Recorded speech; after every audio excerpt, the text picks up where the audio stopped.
তো আজকে আপনারা দেখতে পাচ্ছেন মাঠটা দেখতে পাচ্ছেন তো গাদা টোটো।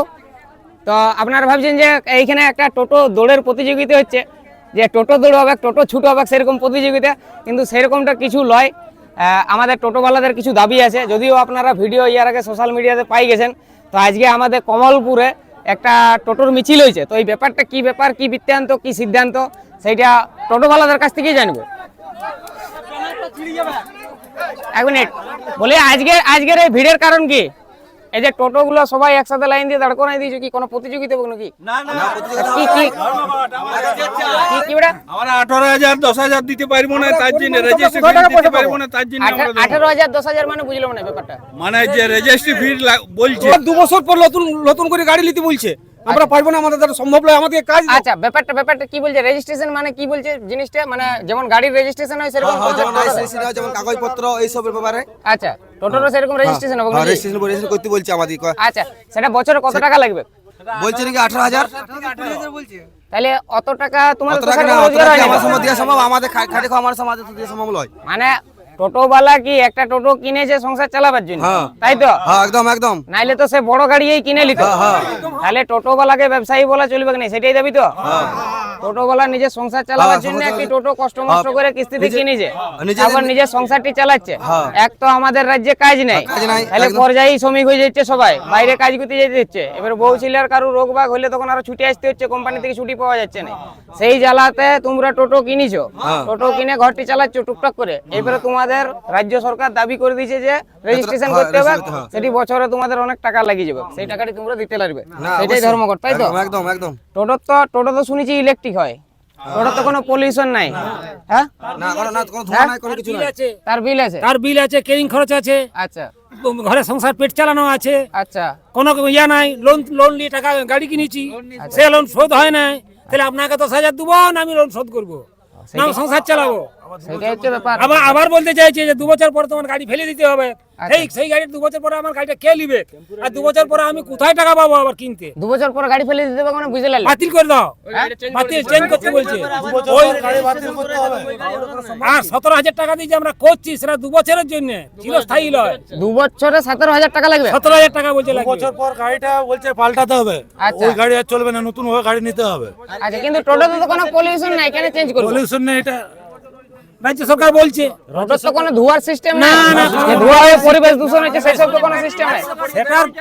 সেটাই কি আমাদের আবার 35,000 টাকা দিয়ে ব্যাটারি কিনতে হবে? আচ্ছা, বছরে। তাহলে টোটোর জন্য যদি 18,000 টাকা দিতে হয়, তাহলে যারা ইঞ্জিন চালিত ভ্যান, সে ভ্যানগুলো তো সেগুলো তো রেজিস্ট্রেশনে আওতায় আনতে হবে, বা যেগুলো ব্যাটারি চালিত স্কুটি, ওগুলো রেজিস্ট্রেশনে আওতায় আনতে হবে।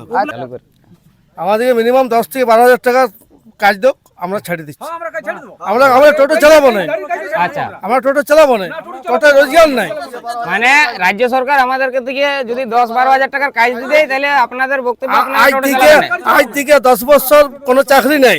যে চাকরি ছিল সেলা কবাই করে দিয়েছে রাজ্য সরকার। আচ্ছা, নিজেরা ভুল করেছে, ভোগ করছি আমরা। আচ্ছা, আমরা আর অনেকে আমাদের টিচার আছে, তারা বসে আছে। আচ্ছা, কোনো চাকরি টাকরি না, কিছু নাই। আপনার বলার বক্তব্য কিছু নাই। আপনার বলার বক্তব্য যে বাবারা বাইরে খাইতে নিজেদের ছেলেদেরকে পড়াশোনা করাইছে, ছেলেরা চাকরি পায়নি, তাই তো? চাকরি পায়নি, কোনো চাকরির নেতাগুলো ঘরে কোটি কোটি টাকা বেরোচ্ছে, সেগুলোর কোনো কিছু নাই। 2 মাস 4 মাস 6 মাস জেল খাটছে, চলে আসছে। হ্যাঁ, কর্ম করে খাচ্ছে। আচ্ছা, তাও আমাদের পেছনে লাগছে। হ্যাঁ, আমাদের তাও পেছনে লাগছে। আমাদের একটা 10,000 12,000 চাকরি দাও, আমরা টোটো চালাবো না। আচ্ছা, তো যাই হোক, আমার ভিডিওটা যারা দেখছেন, আশা করি উজ্জ্বলের ভিডিও সকলেই দেখেন। মোটামুটি 2 মিলিয়ন ভিউজ তো হবে, 20 লাখ মানুষ দেখবেন। তো সেই 20 লাখ মানুষের মন্তব্য আমি আজকে জানতে চাই যে টোটোওয়ালাদের দাবি ঠিক না ভুল। তা আমার যতটা মনে হয়, আমার বক্তব্য মানে আমি রাখছি, আমার মনের কথা আমি সোশ্যাল মিডিয়াতে রাখছি। তো আমি বলবো যে টোটো কিন্তু বাবু ব্যবসা করার জন্য চালানো হয় নাই, টোটো বড় লোক হবার জন্য চালানো হয় নাই। একটা টোটো চালক সামান্য কিছুই রোজগার করে, হয়তো মান্থলি যারা টাউনে চালায় তারা মান্থলি 15-20 হাজার টাকা রোজগার করে, যারা আমাদের মতন পাড়া গায়ে ছোট বাজারে চালায় তারা হয়তো মাসে মোটামুটি 10,000 টাকা রোজগার করে। আর আজকের ডেটে জিনিসের দাম যা বাড়ছে দিনকে দিন, 10,000 টাকায় একটা সংসার চালানো অনেক টাফ। 10,000 টাকাও হয় না, 10,000 টাকাও হয় না, 10,000ও হয় না, 10,000 টাকাও হয় না। টাকা হয় না চালানো হয় কোনো রকম কোনো রকমের টেনে টুনে এমন টোটো আছে বউনি শুদ্ধ হয় নাই ভৌনি শুদ্ধ হয় না না এমনও টোটো আছে আমরা টোটো চালাবো না, সরকার আমাদেরকে একটা কাজ দিক, আর না হলে টোটোগুলো পরিবর্তে আমাদেরকে 1 লাখ করে টাকা দিয়ে দিক, আমরা টোটো সব ব্লকে জমা দিয়ে দিব, সরকারকে আমরা দিয়ে দিব, আমাদের দরকার নাই, কোনো দরকার নেই আমাদের দরকার নাই। আমাদেরকে টোটো দেওয়ার কোনো দরকার নেই, আমরা টোটো পঞ্চায়েতে জমা দিয়ে দিব। আচ্ছা যার জন্য আমরা এই আন্দোলন চালাচ্ছি, এবং যদি আমাদেরকে 12 থেকে 15,000 টাকা কাজ দেয় রাজ্য সরকার, তাহলে আমরা সমস্ত টোটোওয়ালাই আমরা কাজে লিপ্ত হয়ে যাব। আচ্ছা আর আজকের ডেটে টোটো এমনই একটা হয়ে গেছে, কম্পালসারি হয়ে গেছে, টোটো ছাড়া তোমরা আর কোথাও যাতায়াত করতে লাগবে। যারা আমার ভিডিও দেখছো, যারা টোটো চালাও নাই, তাদের কিন্তু টোটো একদমই প্রয়োজন। যেখানে আমাদের মানে যেমন জায়গায়, যেমন কমলপুরে যারা বাইরের থেকে আসতো, নামতো এই হেতাতোড়া যাবে, এই কুস্তড় যাবে, এই চাইতোড় যাবে, ওইদিকে তো বাস টাস চলে নাই, আর সবার ঘরে মোটর সাইকেলও নাই। তাহলে টোটোওয়ালারাই আমাদের সঙ্গী, টোটোওয়ালারাই আমাদেরকে 20-50 টাকা নিয়ে যায়। একটা তেল গাড়িতে কিন্তু তোমাকে সেই ভাড়ায় নিয়ে যেতে লাগবে, একটা ব্যাটারি গাড়িতে যে ভাড়ায় নিয়ে যায়, তোমরা 10 টাকা 20 টাকাতে নিয়ে চলে যাও। একদম অবশ্যই। 2 কিলোমিটার 3 হ্যাঁ, কিলোমিটার, হ্যাঁ, 5 কিলোমিটার, অবশ্যই। সেটা একটা তেল গাড়িতে নিয়ে যেতে নিয়ে লাগবে। কোনো তাহলে দিতেই পারবে তোমাদেরকে না। আমাদের দরকারই, টোটোওয়ালাদেরকে আমাদের দরকারই। তো যাই হোক, আমি বলবো যারা ভিডিওটা দেখছেন, ভিডিওটা অনেক লং হয়ে যাচ্ছে, আপনাদের মন্তব্য কমেন্ট বক্সে অবশ্যই জানাবেন।